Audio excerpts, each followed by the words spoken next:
Apple has done it again with the MacBook Pro 16-inch M3 Max. While it retains the same fetching design and gorgeous mini LED display as the previous M2 Max model, this premium laptop's performance is currently second to none. The steep $3,499 starting price stings, but professional creatives and even gamers will get their money's worth. The new 16-inch MacBook Pro with the M3 Max chip is the most powerful laptop we have ever tested. I know I said that about the MacBook Pro 16-inch with the M2 Max processor released earlier this year, but Apple has outdone itself once more with this monstrous notebook. It's easily one of the best MacBooks yet. Other than the new space black color that diminishes fingerprints, the latest MacBook Pro 16-inch is virtually identical to previous models. That means you still get a gorgeous 16-inch Liquid Retina XDR display, plenty of ports and a sleek, sturdy design. But there's a whole lot of power underneath the familiar chassis thanks to the M3 Max processor.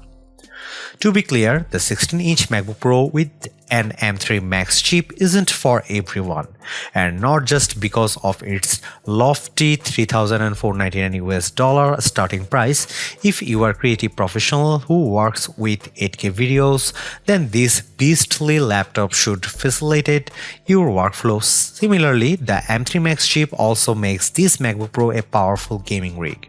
However, if you only dabble in video editing or primarily use the best laptops for writing, the new 14-inch MacBook Pro M3 might be a better choice. Is the MacBook Pro 16-inch right for you? Watch my full review to find out. The new MacBook Pro 16-inch features the same design introduced with the MacBook Pro 14-inch and MacBook Pro 16-inch 2021. That could be a bummer if you wanted a completely new design, but I'm not complaining since I think this build hits the sweet spot of being both functional and stylish. I will discuss the new space black color shortly. Like the previous model, this notebook measures 14.01 by 9.77 by 0.66 inches and weighs 4.8 pounds, 4.7 for the M3 Pro model. While big and heavy, the MacBook Pro feels durable thanks to its sturdy squared-off aluminum chassis. The lid is easy to open with one hand and has just the right amount of rigidity when you open and close it. So, its weight and size make it less portable than the MacBook Air 15-inch. The Pro feels good to hold when carrying it around. The thin bezels surrounding the 16.2-inch display allow you to see more of whatever you are watching or working on. Before you ask, yes, the notch at the top center of the display hasn't gone anywhere. That might bother some of you, but I have gotten used to the notches on these machines. On a screen this week, I rarely notice the notch. Let's talk about the new space black color. Yes, it looks incredible, but the best part is that the finish has an anodization seal that reduces fingerprints. Reduces is the operative word since you will still get fingerprints on this machine. They are just not as apparent as they would be on a silver or a space gray chassis. I probably shouldn't get as excited about a new color as I am, but it's impressive stuff. The 16.2-inch Liquid Retina display remains as gorgeous as ever. Not only is it bright and colorful, but its 120Hz ProMotion refresh rate makes everything run smoothly, especially games. As before, this is hands down one of the best laptop displays out there. The latest trailer for Monarch Legacy of Monsters looked incredible on the 16.2-inch display. I was especially impressed by the amount of details seen on the various monsters, including the big guy Godzilla. Most of the trailer is dark, but everything appeared crisp and clear. The final shot of Godzilla roaring in a desert during the day was nice and bright thanks to the XDR display. Our lab tests confirm my experience with the 16-inch MacBook Pro's panel. When pointing our colorimeter at the screen, we found that it achieves 116.7% of the sRGB color gamut, and 83.2% of the more demanding DCI-P3 color space. Color accuracy is great, with the MacBook Pro 16-inch turning in a Delta E score of 0.11. These values are identical to the previous model, which is awesome. HDR brightness is also comparable to the M2 Max version, hitting 1546 nits of brightness when displaying HDR content on 10% of the display and 1123 nits of 100% of the screen. Things get more interesting with non-HDR brightness. Where the M2 Max averaged 455 nits of brightness, the new MacBook Pro averaged 563 nits. That's not the advertised 600 nits of HDR brightness, but it's certainly brighter than before. How does the 16-inch MacBook Pro's display stack up against competing notebooks? The display on Apple's laptop gets brighter than both the Samsung Galaxy Book 3 Ultra and the latest Dell XPS 15 OLED. Samsung's device delivers comparable color saturation and accuracy, while Dell's laptop has more saturated colors and slightly less color accuracy. The 6-speaker sound system made my ears happy thanks to the rich, deep sound quality.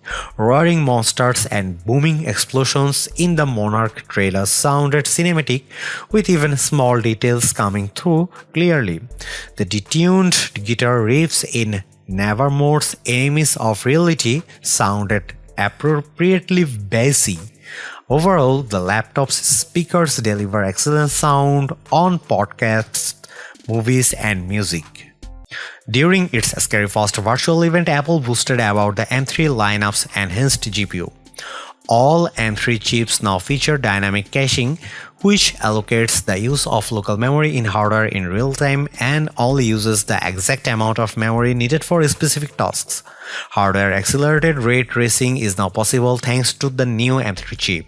The updated GPU also brings hardware accelerated mesh shading to Mac. This is all well and good, but how does that translate to real-world use?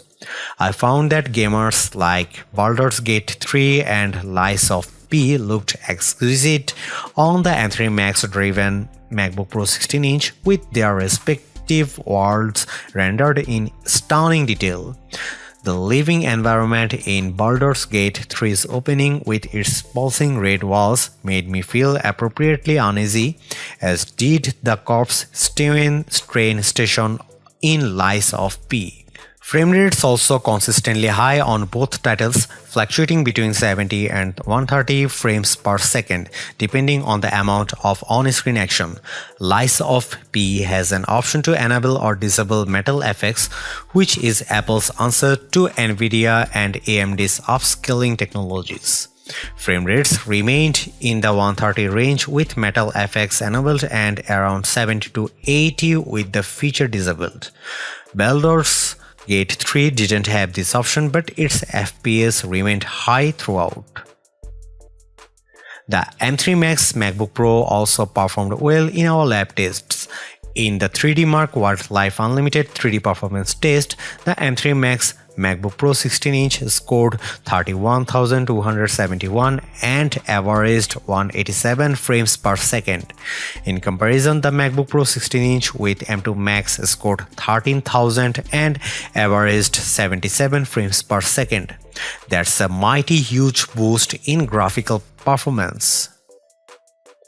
We also ran in-game benchmark for a handful of titles. Shadow of the Tomb Raider reached 118 FPS at 1922 by 1200 resolution and 47 FPS at 2K gaming. The less graphically demanding Sid Meier's Civilization 6 ran at nearly 60 FPS across all available display resolutions. Results for the latter are identical to what we saw from the M2 Max powered laptop, but Shadow of the Tomb Raider's numbers see a significant increase. We don't know if dynamic caching is helping in this case, but it could be the case. The excellent gaming performance I experienced on the MacBook Pro 16-inch kitted with the M3 Max once again proves Macs are more than capable of running graphically demanding games. Games optimized for Apple Silicon such as Baldur's Gate 3 and Resident Evil Village not only look phenomenal but run like a dream. The same is also true for unoptimized games like Shadow of the Tomb Raider. If more developers make titles for Macs, Apple's platform could be as viable as Windows for gaming someday. At the risk of sounding redundant, the MacBook Pro 16-inch with the M3 Max is truly the most powerful Apple computer we've ever tested. As my review demonstrated, this spaced-out laptop not only beats its predecessors but also smokes comparable Windows laptops. If you are a professional video editor, you will tear through projects faster than before, and if you are a gamer, the M3 Max delivers Windows PC quality gaming for titles optimized for Apple Silicon. Also, the new space black finish makes an already awesome product even better. Right now, the MacBook Pro 16-inch with M3 Max is the premium Apple notebook. However, it's not for everyone. If you mostly use computers for writing, web surfing, and watching videos, you are better off with either the $1,599 MacBook Pro M3 or the even cheaper $1,299 MacBook Air 15-inch. Folks like myself who dabble in video editing and enjoy occasionally gaming on Macs would do well to consider the 14 or 16-inch MacBook Pro with M2 Pro, which starts at $1,999 and $2,499 respectively. While I can't recommend the MacBook Pro 16-inch with M3 Max to everyone, it's an absolute beast of a laptop that proves Apple Silicon's might. As before, Apple has set a new standard that its competitors must now live up to. If you own an old Intel MacBook Pro or even an M1 Max powered laptop and need more power, you can't do better than this. Thanks for watching. See you in the next one.